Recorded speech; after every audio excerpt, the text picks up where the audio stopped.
As promised, today is a mailbag show. So we're going to be answering your questions that were submitted over the weekend. We'll get to as many as we can in this episode. If there's any left over, we'll get into them tomorrow. All today on Locked On Tigers. You are Locked On Tigers, your daily Detroit Tigers podcast. Part of the Locked On Podcast Network, your team every day.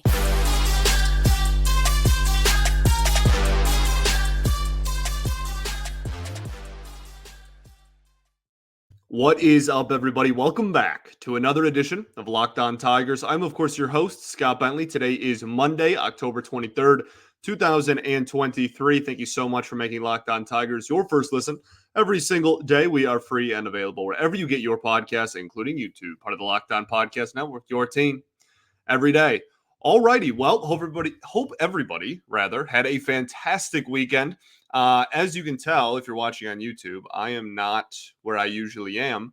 I have moved, so in the new place. That's why it's just white walls everywhere. Pretty boring. I'm not even going to show you my floor currently, which is just covered in boxes and bags of my belonging. I'm currently sitting on a mini fridge to record this episode. I haven't got the chair out yet, so but the show rolls on. You know, the show doesn't stop for anything. We're here, and we are going to do our mailbag episode. So you guys are always really great. I appreciate you all so much, and like the support of the show. Is so awesome just in general, but B, the fact that anytime, usually throughout the off season, because during the season we're baseball, you're playing 6 or 7 days a week, but in the off season, the fact that I have enough of an interactive group of listeners where I can just go, hey, mailbag, give me some stuff to talk about. And you guys hit a home run, no pun intended, every single time and like fill a show. Like the fact that I've always been able to do that, I appreciate you all very, very much, even beyond just the listenership. So yeah, our community rocks, truly, is what I'm getting to. So also, I'm hoping this new setup I'm pretty pumped about. I think it looks really good. Hopefully, again, I'll have some more stuff on the wall. It'll look even better here when I get fully moved in. The mic is also in a place where I feel like I'm not going to – I really liked to get up close and personal with my microphone in the past. So I'm hoping that I can maybe not top out my levels as often as I used to as well. So I appreciate you all. Let's get the ball rolling.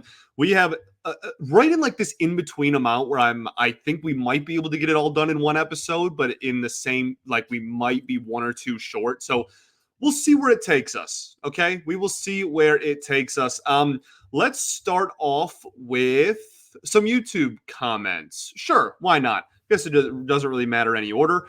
We're going to start with Ian Sanity 1995 Abel, who said the Tigers seem to have a lot of options and a lot of positions a lot of options for a lot of positions already in this organization. What are the positions that if this team does not seek help for, then it's a massive fail for the offseason? Follow up on that. What positions do we have good or average major league talent, but you'd like to see them upgrade more? And finally, does this team go after any high-end bullpen free agents, or do they just keep taking one-year flyers and hope that they work out as well as they have the last few years? So I think for starters, the bullpen one, that was asked by a few of you. And I am all in favor of getting high leverage bullpen help.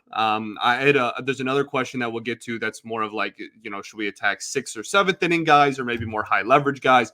I am all in favor of high leverage relievers being added to this team. I am confident that this pitching coaching staff can make, I don't want to say anyone, but can get high-end production out of a lot of different talent levels and a lot of different repertoires and profiles. That's the word I'm thinking of. I have all the faith in the world in Feder, London, Nieves. So I'm not as worried about like the 6th and 7th inning guys. I think we have a whole bullpen, honestly, full of 6th and 7th inning guys. I'm more worried about the high leverage, right? Foley, I love him more than anybody on the planet. Doesn't have the swing and miss stuff to be a 9th inning guy. Lang, we tried that this year. He's going to be in competition for it next year, I'm assuming. But like, I don't think anyone's really chomping at the bit to get that under control. best, right? Like maybe in a perfect world, but like I think he's more of a middle reliever type. Like you go down the list, you have a lot of those really solid middle reliever guys. So I'm all in favor of getting a high leverage reliever again. We'll talk about that a little bit more with some questions later on as well. I guess I'm going in reverse order of your question. I apologize for that. Questions that we have good or average major league talent in, but you'd like to see them upgrade. First off, I'm not sure that's the game plan this offseason. We can talk big picture if you want, but I do want to put the caveat out there of like when I answer this question, it's under the assumption that that it's probably not being, these aren't probably being addressed this offseason. Third base is a really easy one. I would say that that's probably not even under the umbrella of your question because like we don't even really have an average major leaguer at third base, but like that's certainly something to keep an eye. I think of like the established positions, like for a while, and I got some heat for saying it, but for a while over the last couple of years, I've been saying center field, and like we were way ahead of the curve on moving Riley Green to the corners on this show, which and Parker Meadows wasn't even in my brain. So like I didn't even fully like, oh, because Parker's coming. Like he had a really big breakout year. And like that's the kind of thing I think you're more of talking about. I think in a perfect world, maybe you can get not necessarily someone to start over Jake Rogers, but someone who is a lot higher of a floor that you can kind of match evenly with Jake, right? So that you're not missing as much of a beat offensively when he's not in the lineup. I guess that's not really a starter, but catcher's weird. There isn't really like, 140 game catchers anymore. So like that's certainly one. But then like the rest, like Javi, but you even consider him an average major leaguer at this point, I guess, or I guess not maybe for a lot of people. But like we have so much youth still on this roster. I don't think there's too many of those, right? Like it was center field, and even that wasn't obviously getting rid of Riley Green. I think Riley Green's going to be a superstar, but like that was more of just like a position move. So, long term, we have to see how these guys play out, right? Like if Kerry Carpenter is more of what he was in the last month and a half than the first year of his career, then like that's a conversation. If Torkelson can never have a season OPS over 800, then eventually that becomes first base. But like right now, I don't think the team is built to do that currently. I think that's a great question for like next winter. I think that's like probably an episode that we'll do on this show next winter. And then a really great question here at the start is you kind of had a three-parter here was what are the positions that if the team does not seek help and then it's a massive fail of the offseason? I think third base is a fairly obvious one. We'll get into third base a little bit more in depth on some further questions that will kind of help answer your question here as well. But third base is a really easy one. I don't think second base is under that umbrella just because of some of the prospects we have coming. Again, that's a future conversation. And then I think like you need starting pitching. Like I really do think that you need starting pitching depth. You need guys that can guarantee go get you innings because you don't have a single guy if Erod walks that's guaranteed to give you over 150 innings even. Nonetheless, 170, 180, 200. So those are kind of like my biggest ones, but there's certainly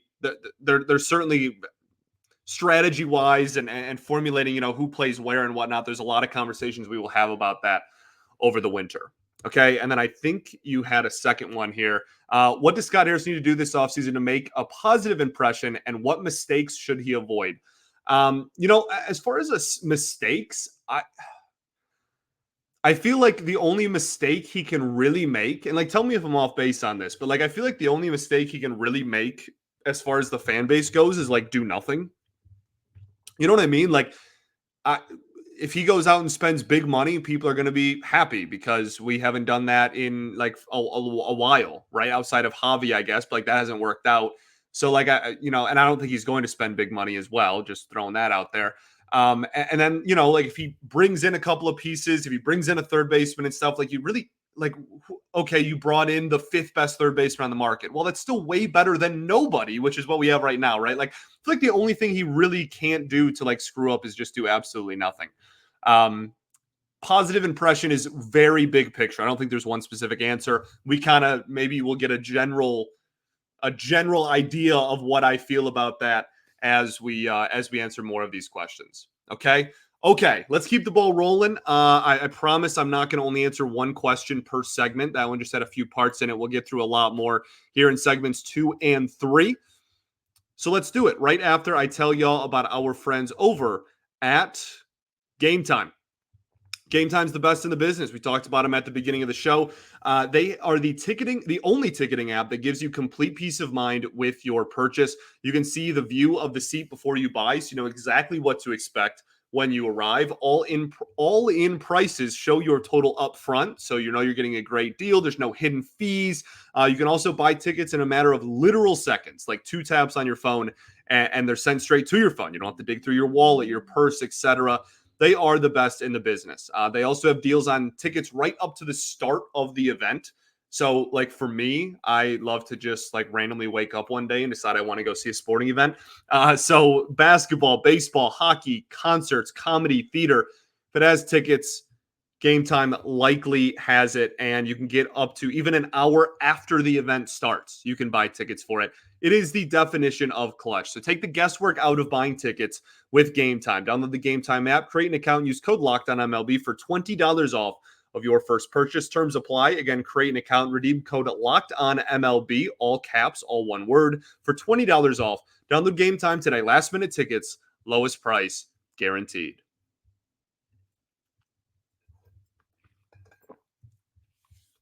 All right, everybody, welcome back here. Segment 2 of Locked On Tigers. I appreciate y'all for tuning in, making us your first listen every single day. Shout out to the everydayers that do tune in every day. We'll be back tomorrow, either finishing up the mailbag or back to our deep dive series. One of those two is happening. Not too much news still, as I've been saying, until the World Series wraps up out of Tigersville. So let's get back into some of these questions that were sent our way.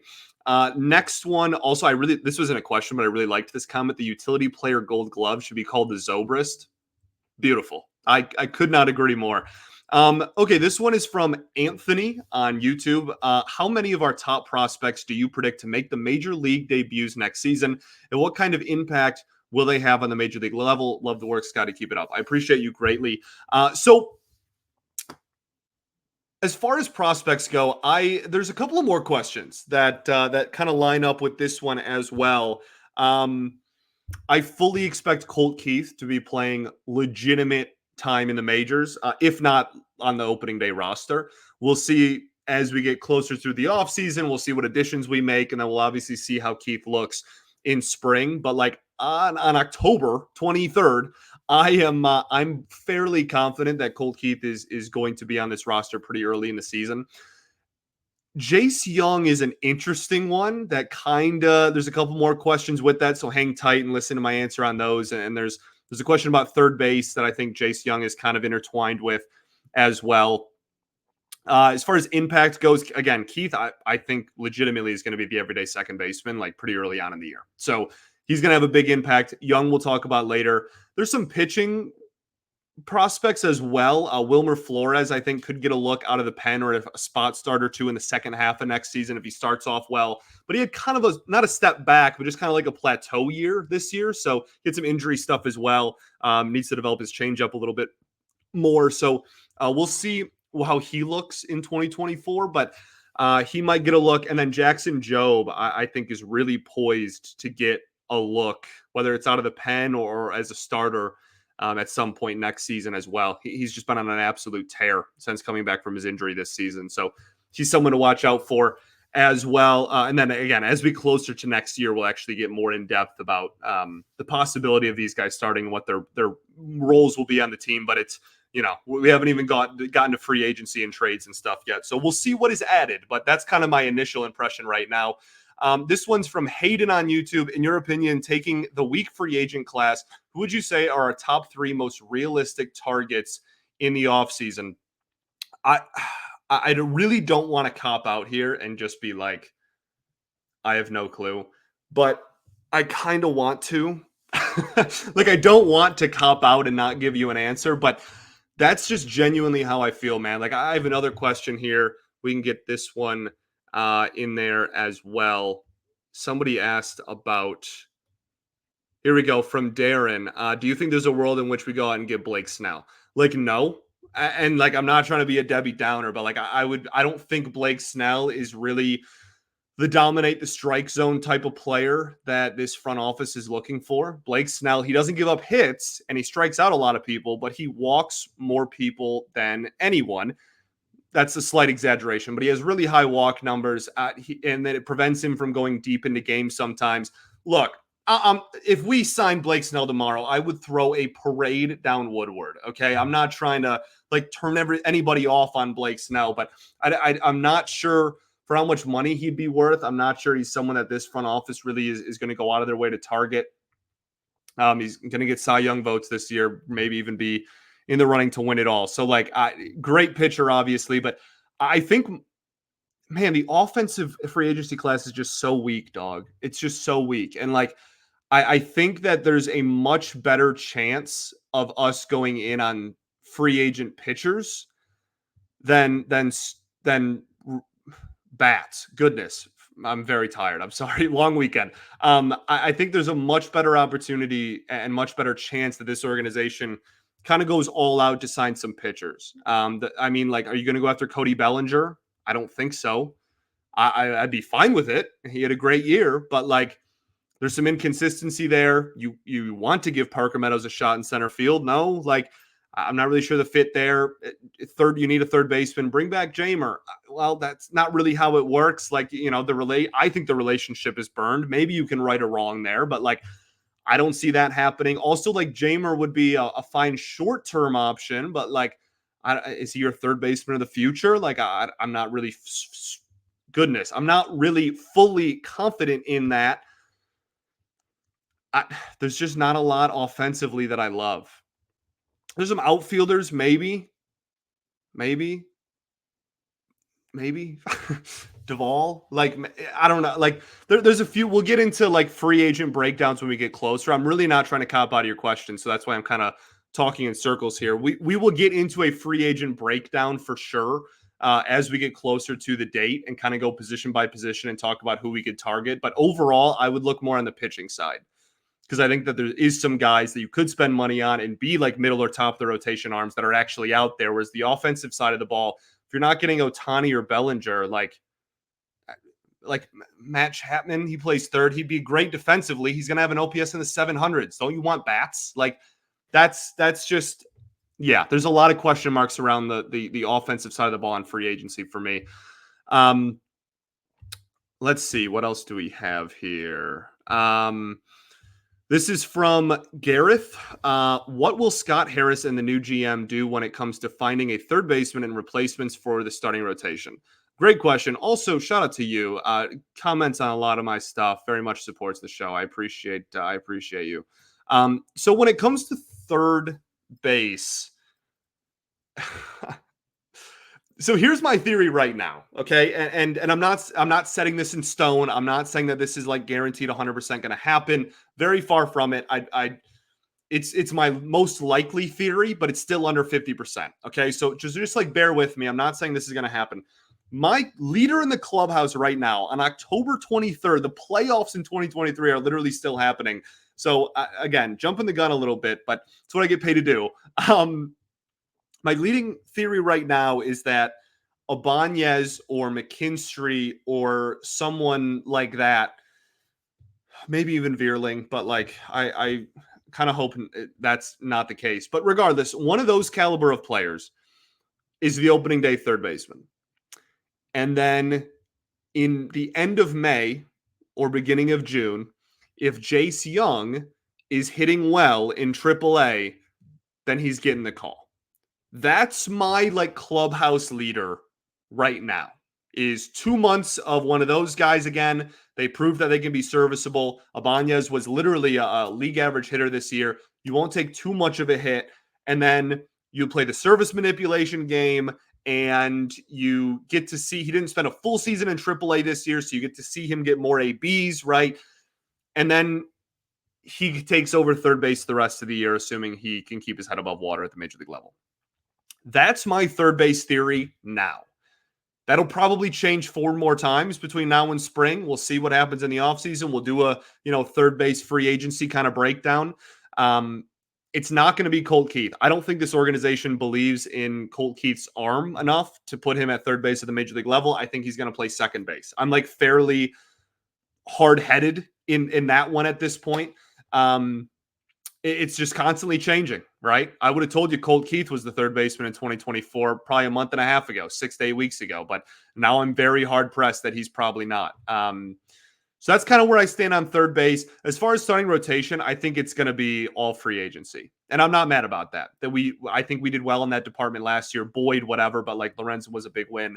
I'm fairly confident in this front office to get, whether it's a stopgap or a multiple year kind of player, I'm fairly confident that they can go out and get starting pitching help in free agency. Okay, let's keep the ball rolling. I don't think I'm going to get through everybody, so we'll answer some more questions in we'll see. We'll see what happens. We will do that right after I tell y'all about, drumroll please, FanDuel. FanDuel is the best.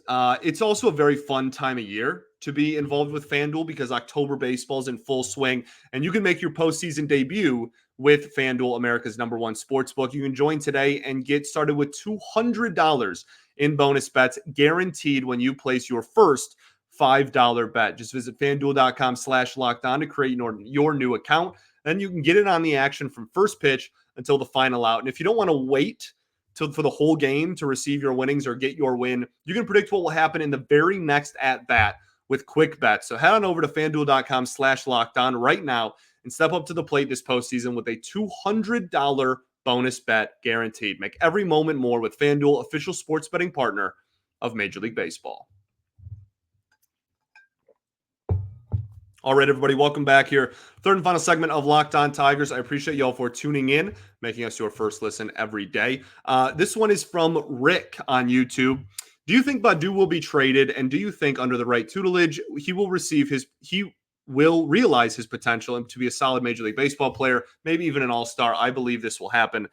I'll tell you what, Rick, I am absolutely terrified of that. And that's something that I haven't done my deep dive on Baddoo yet. But when we do it, that will be something that I bring up again. So you beat me to my own content, which I appreciate you for. It's just, I agree with you. Like, that's really what it is. I don't really have too much else to say. Not saying that I am guaranteeing he will, or I really even over like 50% chance think he will. But he has the tools. He has the tools. He walks a lot. He has speed. He has power. Like I do worry about that, but in this current outfield, he is objectively the odd man out, right?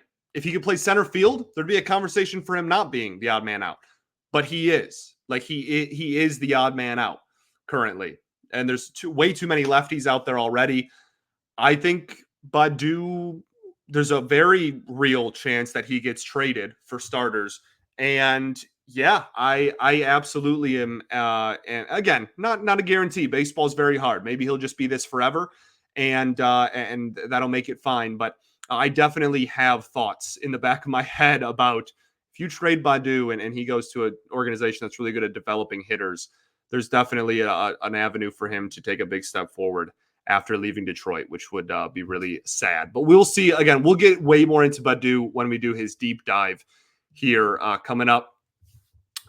This one is from, I'm not even sure I can read that username, but a YouTube comment. Hey, Scott, been a huge fan of the show and what you've been doing. I wanted to ask you what kind of free agents you think we will obtain, and will it be long-term contract type or more rental type players?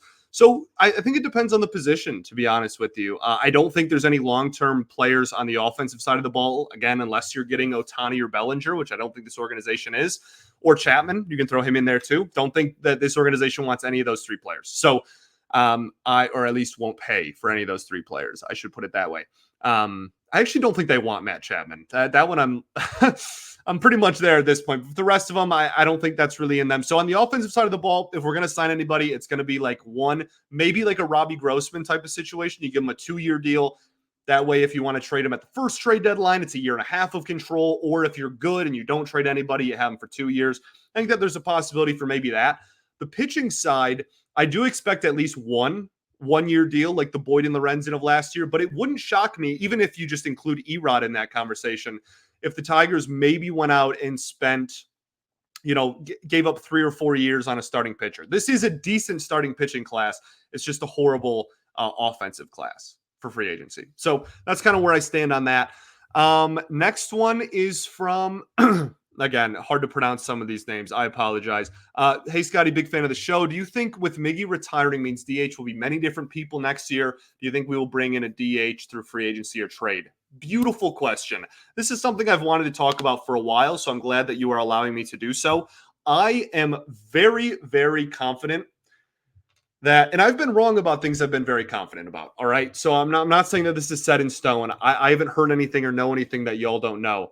But I'm rather confident that this team and AJ Hinch and Harris, especially, just given how they run the organization and run the ship, they are beyond excited to have DH not be just kind of like a guaranteed right in the same guy every single day position like it's been for the last 10 years. I think they are chomping at the bit for the opportunity to have some versatility and utilize the position a little bit more for matchup based things than it is to go out and sign somebody to just play DH 150 games next season. So that's kind of, now that doesn't mean that they won't go out and sign someone who will play games at DH. I just don't think, and again, I've been wrong plenty of times in my life, but I don't think that this organization is going to bring in somebody right after one leaves, bring in somebody who's just going to play 150 games at DH and call it a day. I think they want to play the matchups. I think Hinch wants to play the matchups. I think Fetter wants Hinch to play the matchups. I think they want that spot open and for it to be a revolving door next year. I really do. We'll talk about that a little bit more throughout the offseason as well. This one from Darren. We already answered the Blake Snell question. He had another one. Do you think the Tigers should make a trade involving Matt Manning to the Twins in exchange for Pablo Lopez / Max Kepler? I think you'd be straight up. The Tigers would have to give up more on their end. Obviously, that wouldn't be like, I give you Matt Manning, you give me two guys that are better than Matt Manning. We'll get into the Manning conversation a lot this offseason.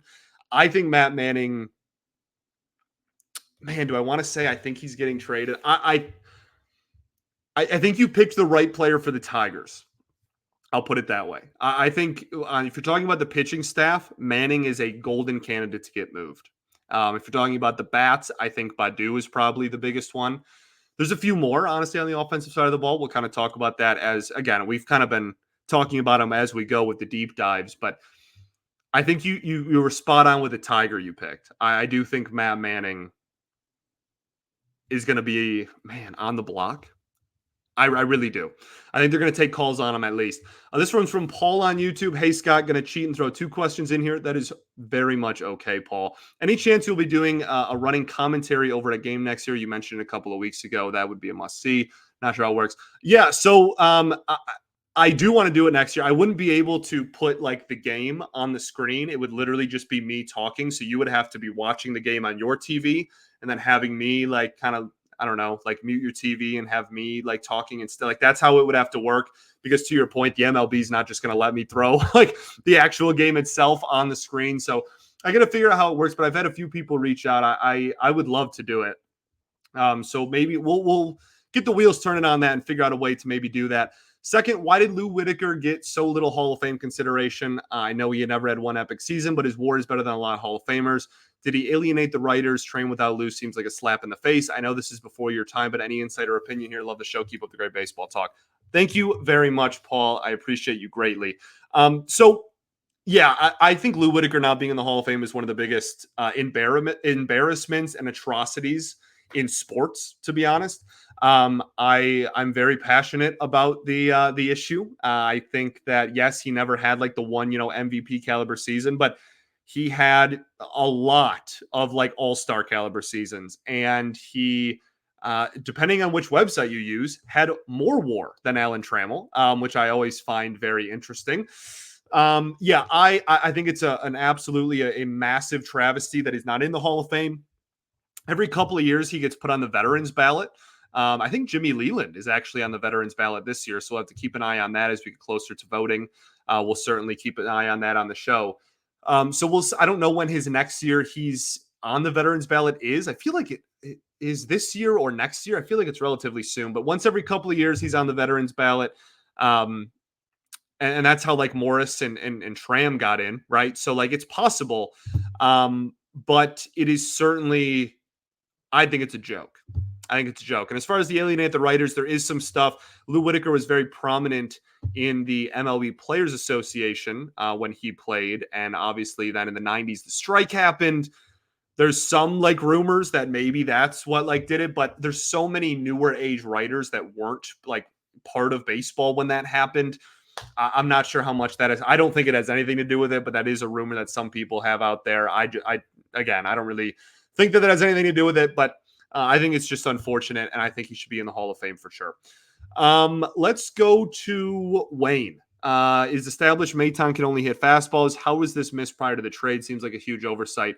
Is that a scouting failure or thinking we could fix a glaring issue? I think it's 100% the latter, because we talked about it when the trade happened on this show, man, right? Like we talked like, wow, this guy has had horrible numbers against all non-fastballs. Like that's not like a difficult problem to see. I think the front office is like good enough at their jobs where like me, some like random Joe Schmo, like saw this information and they like somehow didn't see it.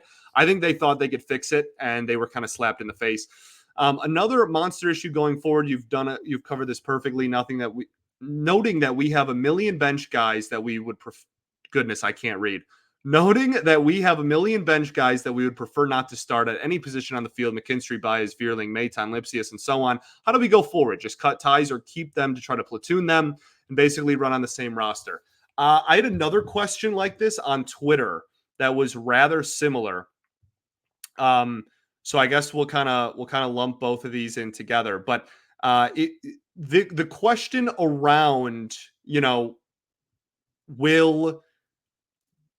it's also Wayne. Okay, well, perfect. Wayne, great, awesome. I was like, that's a really similar question to what I saw on Twitter. So glad you put it in both so I could see it. So I do think that this is a legitimate thing. You can't keep them all. And so I think there was actually a comment on this episode where somebody said that like Lipsius could be trade bait. I don't disagree with that at all. I think that you are going to have to cut ties with some of them. You cannot bring back all the utility people next year and just be like, oh, well, we'll figure it out. Like I think Zach Short is gone. I don't expect Lipsius to be on the major league roster, whether he's on the 40-man or not. We'll see if he makes it through the winter.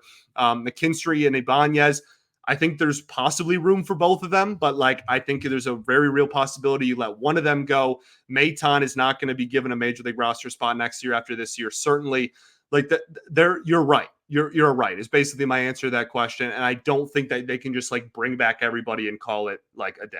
Okay, I think they absolutely have to cut ties, and I don't think any of them have really like great trade value because they're utility players, most of which are not like super young either. So they will have to cut ties with some of them.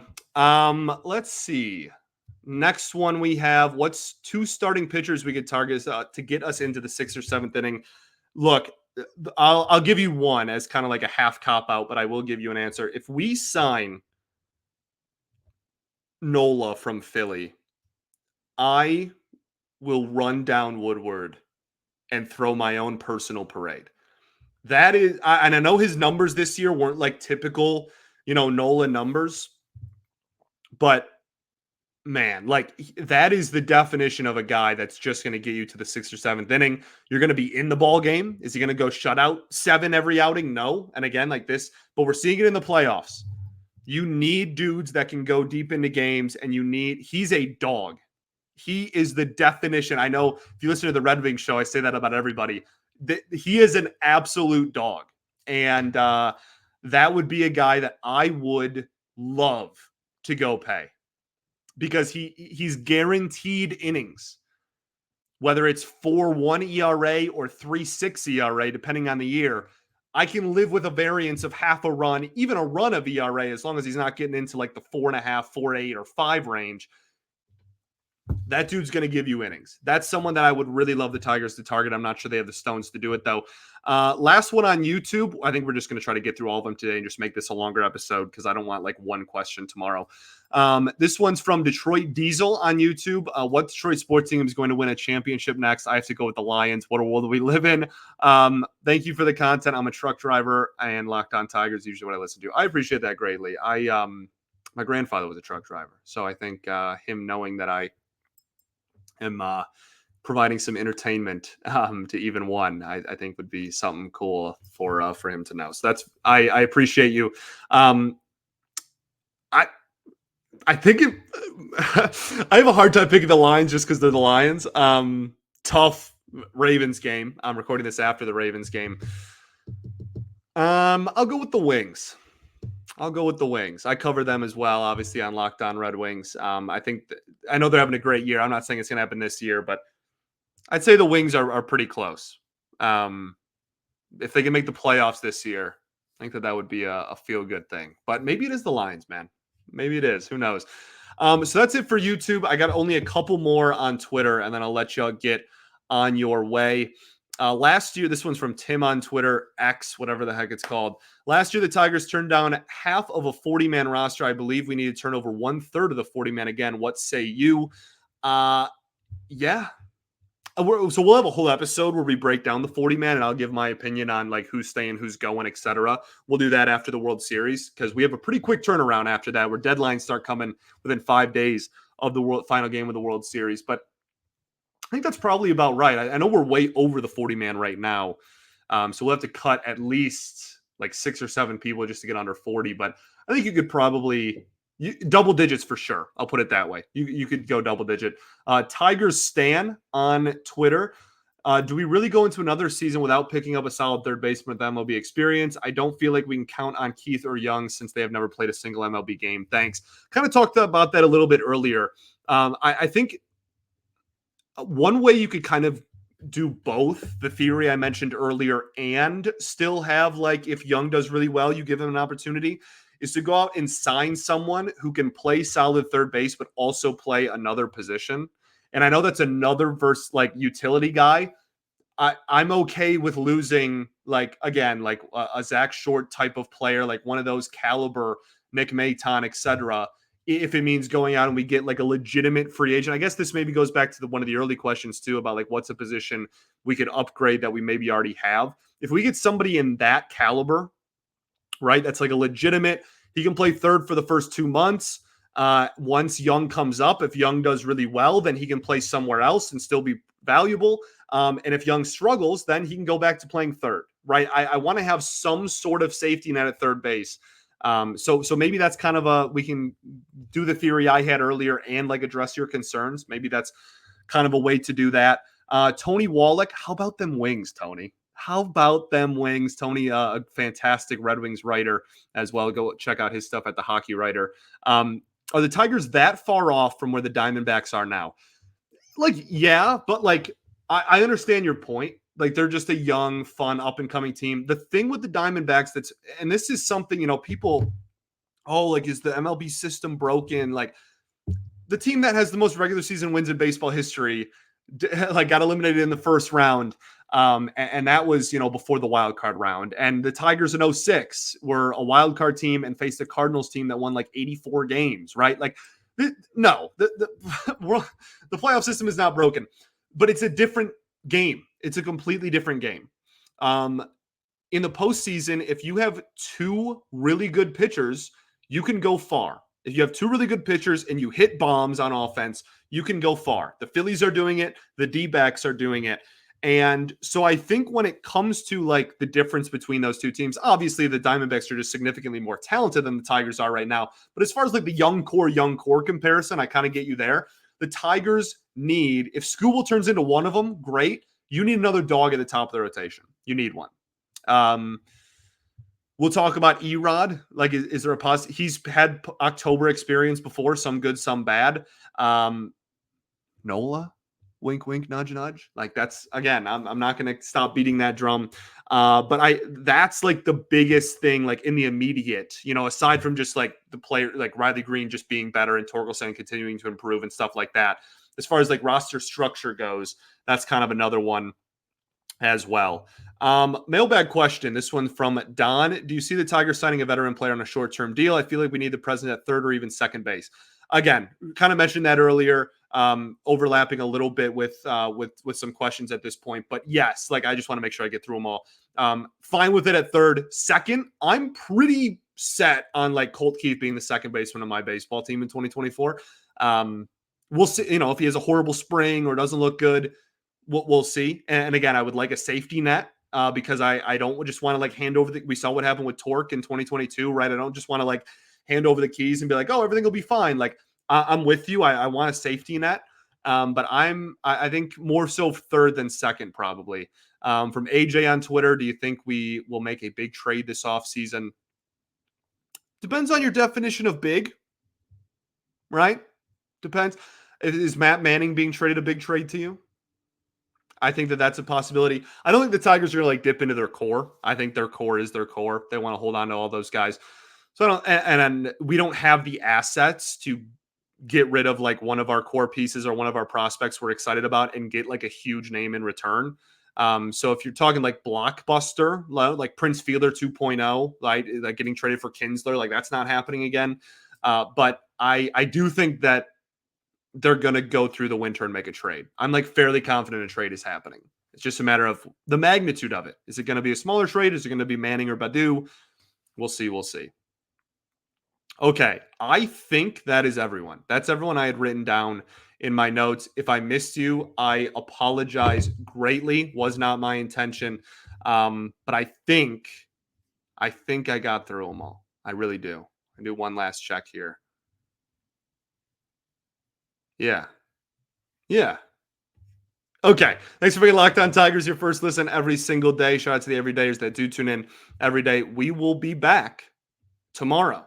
Back to our deep dive series. Again, it was either go 40 today or like not have enough to fill up a show tomorrow. So here we are. I apologize for the long show. We'll be back on track tomorrow, hopefully with some stuff on the wall. Honestly, probably not. Probably still going to be sitting on a mini fridge, but we ball, and the show goes on. All right. I got to go watch the Red Wings, hopefully beat the Calgary Flames. Peace and love. Going to therapy's dope. And I'll catch y'all tomorrow, baby. Go Tigers.